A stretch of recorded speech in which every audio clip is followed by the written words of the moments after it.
Assalamualaikum warahmatullahi wabarakatuh. Alhamdulillahirabbil alamin. Kita masih bisa berjumpa di program spesial Ramadan yaitu Teras, Teman Ramadan Santri. Bersama saya Zulfa Nurul Firda dan di sini saya sudah ditemani oleh narasumber yang sangat luar biasa. Beliau adalah Ning Nadia Khairina.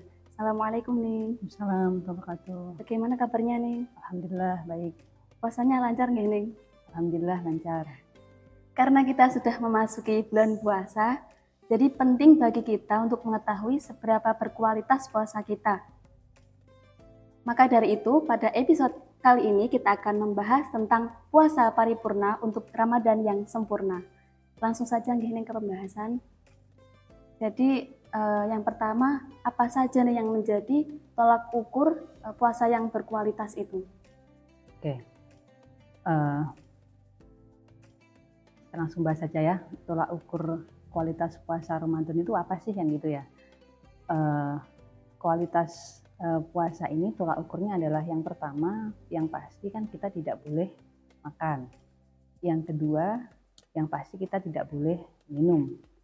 Dan yang ketiga adalah kita harus bisa menahan hawa nafsu kita, sehingga kalau disimpulkan bagaimana tolak ukurnya ya, kita harus bisa melakukan puasa seluruh anggota badan kita gitu. Jadi berpuasa itu bukan hanya menahan dari makan dan minum, tetapi juga menahan dari seluruh anggota badan kita untuk berbuat yang dilarang oleh Allah, termasuk mata, telinga, dan mulut. Nah niki yang sulit niku menahan mulut nih, karena ketika kita diajak teman ghibah itu sulit sekali untuk menolak nih. Jadi mungkin jenengan punya tipsnya untuk menolak ajakan ghibah nih nih. Sebenarnya kalau dihadapkan pada era saat ini ya, yang kita tahan itu bukan hanya mulut tapi juga jari. Karena sekarang fungsi jari juga hampir sama dengan mulut, karena adanya media sosial.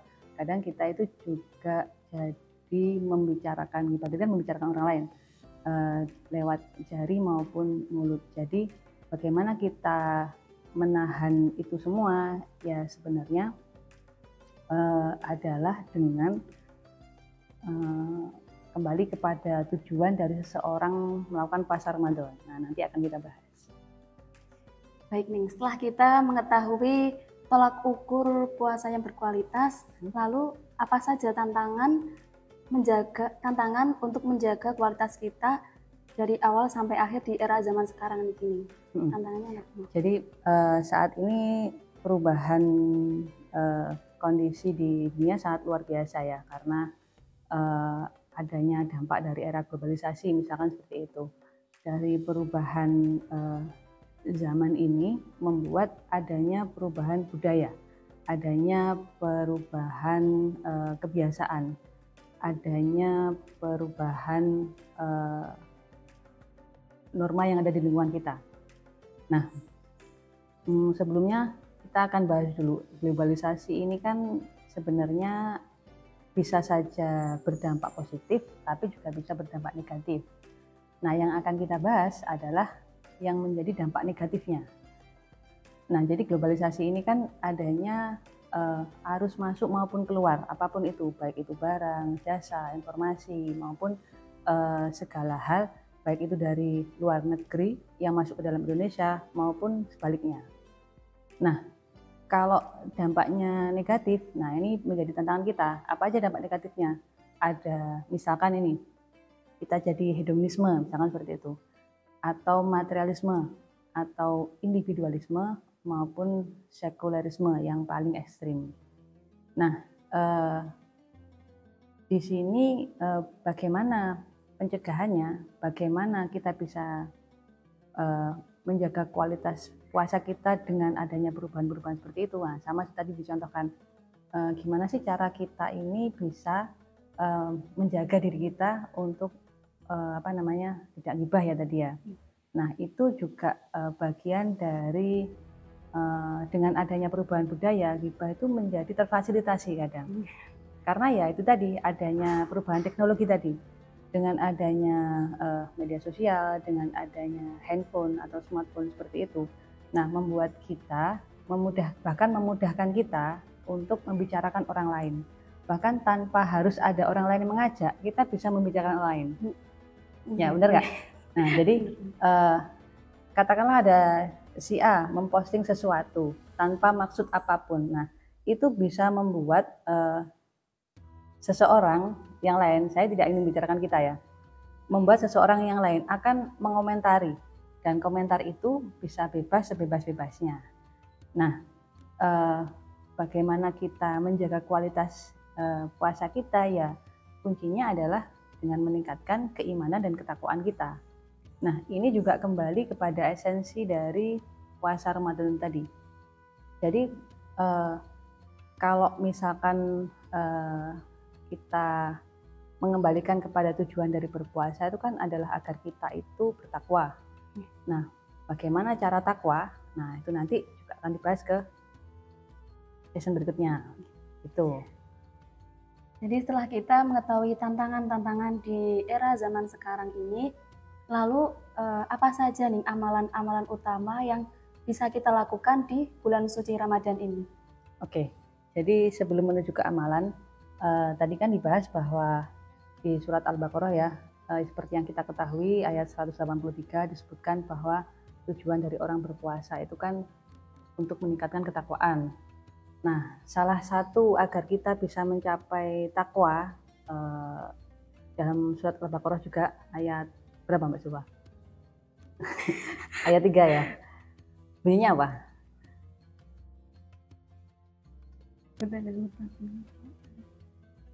Ya, di situ bunyinya kan yang pertama dikatakan orang itu bertakwa adalah kita harus mampu untuk mempercayai hal gaib. Nah, di sini artinya juga keberadaan Allah itu sendiri, yang mana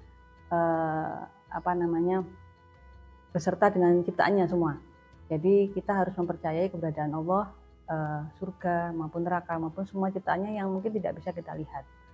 Nah, jadi kita sudah yakin dengan adanya Allah. Yang kedua adalah di dalam ayat 3 itu adalah mendirikan sholat. Dan di sini maksudnya adalah bagaimana kita sebagai umat muslim itu juga harus tidak hanya mendirikan sholat, maksudnya bukan hanya menjalankan sholatnya, tapi bagaimana kita bisa mempelajari ilmu-ilmu yang mana bisa meningkatkan kualitas kita dalam beribadah sholat itu sendiri. Nah, yang ketiga, bagaimana kita bisa dikatakan mencapai target takwa, yaitu adalah kita menginfakkan atau menyedekahkan harta yang kita miliki, yang mana itu adalah pemberian Allah, itu kepada miskin, atau kita mencari, maksudnya adalah kita mencari harta itu secara halal dan kita memberikannya kepada orang lain yang membutuhkan. Nah di sini dari 3 hal yang menyatakan bahwa jika kita bisa menjalankan 3 hal ini, maka dikatakan bahwa kita bisa mencapai target takwa. Nah, artinya pada saat bulan Ramadan ini, saat kita menjalankan 3 hal itu, maka kita bisa mencapai apa yang menjadi tujuan dari puasa itu sendiri. Nah, amalannya apa? Ya, sebenarnya adalah amalan-amalan sehari-hari yang kita lakukan. Namun memang pada waktu bulan puasa, pada waktu bulan Ramadan, itu kan tingkat pahalanya kan semakin besar, berlipat ganda. Nah, di sini menjadi ujian juga bagi kita. Jadi kalau amalan yang biasa kita lakukan di bulan Ramadan atau yang utama atau yang baik dilakukan, yang pasti adalah puasa itu sendiri. Karena puasa itu sendiri wajib hukumnya. Yang kedua, tadarus Al-Quran ya, biasanya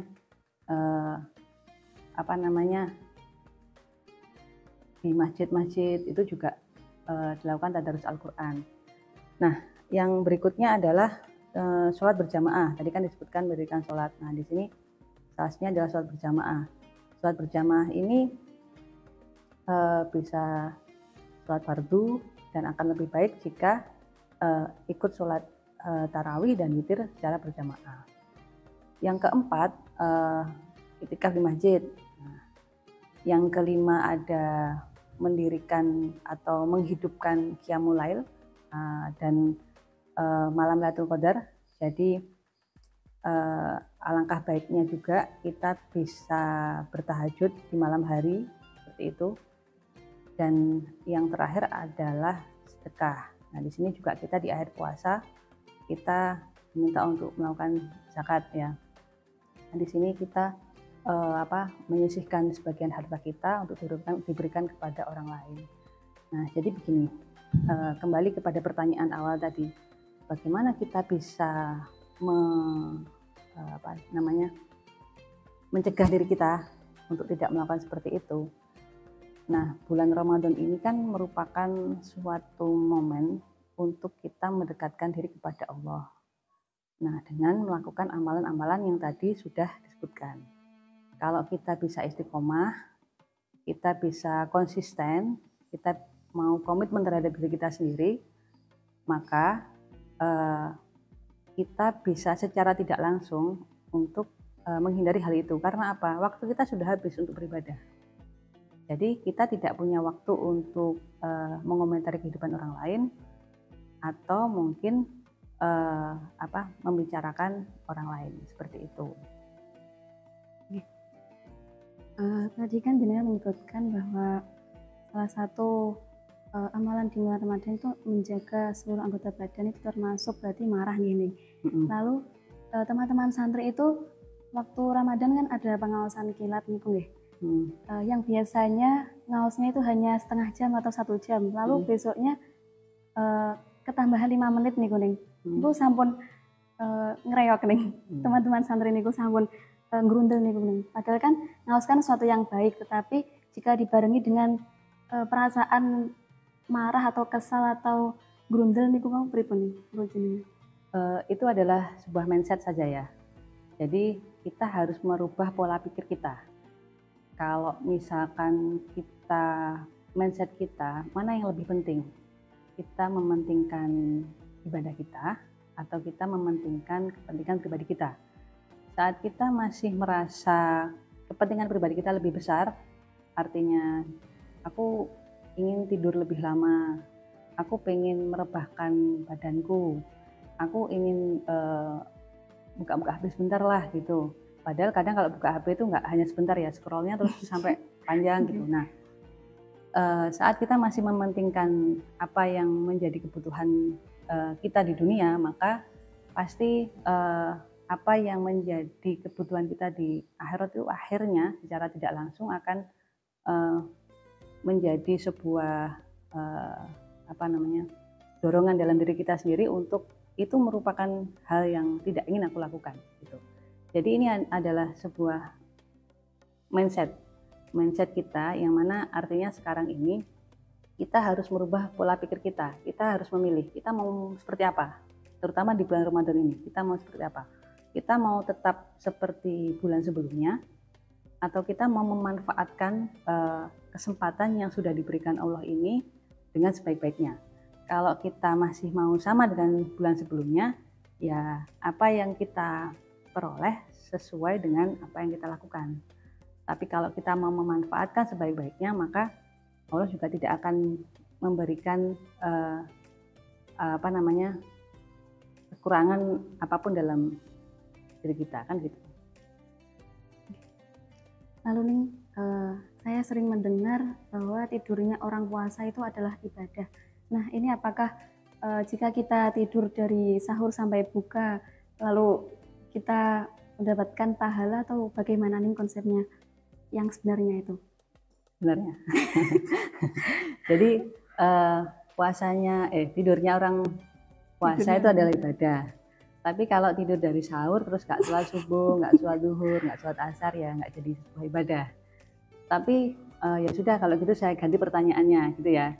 Saya tidur habis sholat subuh, habis itu bangun zuhur, sholat zuhur, saya itu tidur lagi, bangun asar, terus sholat asar, habis itu tidur lagi sampai buka gitu ya. Nah, bisa saja dikatakan sebuah ibadah kalau syaratnya ada 2, Mbak Zulfa. Jadi kalau misalkan tidur itu dianggap sebagai ibadah itu, kalau tidurnya itu ya memang niat dalam diri kita adalah aku tidur sebentar aja, atau aku mau tidur dulu biar aku lebih bersemangat untuk menjalankan puasa, misalkan gitu. Yang kedua, sebelum tidur kita tidak mengotori puasa kita dengan melakukan maksiat, maka tidur itu juga bisa dikatakan sebuah ibadah. Tapi semua itu adalah wallahu alam ya, karena yang menilai seberapa besar kualitas puasa kita adalah Allah itu sendiri. Dan hanya yang ini keistimewaan puasa Ramadan atau keistimewaan puasa apapun sebenarnya, nilai pahalanya berapa itu hanya Allah yang akan tahu, hanya Allah yang akan memberi, karena puasa itu merupakan ibadah yang mana nilainya itu misalkan kita bisa menjalankan dengan sebaik-baiknya, hadiahnya itu kita bisa melihat dengan mata kepala kita sendiri bagaimana wujud Allah itu sendiri. Nah, saya pernah dengar ya pengajiannya Gus Bah, di buku yang menceritakan pengawasan beliau pun juga diceritakan. Jadi gini ceritanya itu, ada dua orang wali, satunya itu wali ahli ibadah, yang satu wali ahli tidur. Jadi mungkin beberapa pemirsa yang pernah mendengar pasti ingat dengan cerita ini. Nah, pada waktu dihitung amalnya, wali ahli ibadah sama wali ahli tidur, banyakan mana? Ternyata banyakan yang wali ahli tidur gitu. Kok bisa gitu? Nah, si wali ahli ibadah ini nggak terima loh. Saya itu loh setiap hari itu sholat wajib jamaah rawatib, nggak pernah putus. Puasa Senin Kamis juga selalu saya jalankan, semua amalan ibadah dia jalankan, bahkan semua waktunya digunakan untuk beribadah. Kenapa kok bisa nilai pahalanya itu kalau ditimbang ternyata besaran yang wali yang cuma tidur aja pekerjaannya. Nah, ternyata penjelasannya seperti ini, karena pada saat tidur dengan niat baik tadi, nah si wali ahli tidur ini kan jadi tidak melakukan maksiat. Pada akhirnya ya nilai ibadahnya menjadi lebih besar. Sedangkan wali yang ahli ibadah ini pada saat beribadah bisa saja kita ini waktu menjalankan ibadah, kadang kita sendiri ini manusiawi ya, pasti akan merasa sekali kita sholat tahajud, seminggu kita istiqomah melakukan, kita kadang bisa saja ada orang yang berpikiran begini, aku sudah menjalankan tahajud dengan istiqomah, aku lebih baik dibandingkan orang lain yang di sampingku yang tidur. Mungkin pada waktu di kamar gitu ada temannya yang tidur, sedangkan ada orang lain yang menjalankan tahajud setiap malam. Bisa saja orang yang tidur ini malah lebih banyak pahalanya dibandingkan yang setiap hari melakukan tahajud. Karena apa? Karena mungkin yang melakukan tahajud ini mempunyai pemikiran yang seperti itu. Aku lebih baik timbangannya kalian semua yang setiap malam mesti tidur. Nih aku loh mesti tahajud. Bahkan aku baca Quran sampai dengan subuh. Nah, perasaan sombong ini kan menghilangkan pahala-pahala yang sudah dia kumpulkan. Gitu. Jadi puasa itu tidur pada waktu puasa bisa dikatakan sebuah ibadah, itu juga tidak melulu terus kita dalam waktu berpuasa tidur begitu aja, karena dalam sisi kesehatan pun juga justru malah melemaskan badan, ya kan? Karena pada waktu tidur kan kita juga kalori kita terbakar, misalkan kita mimpi bertemu monster gitu terus akhirnya bertengkar, nah habis kan tenaganya tadi sahur. Jadi bisa dikatakan ibadah jika memenuhi dua syarat tadi terutama. Ini juga bisa menjadi solusi untuk tadi yang suka gibah gini, lebih baik tidur ya? Iya, lebih baik dia tidur daripada dia gibah. Oke. Demikian tadi pembahasan tentang puasa paripurna untuk Ramadan yang sempurna yang disampaikan oleh Neng Nadia.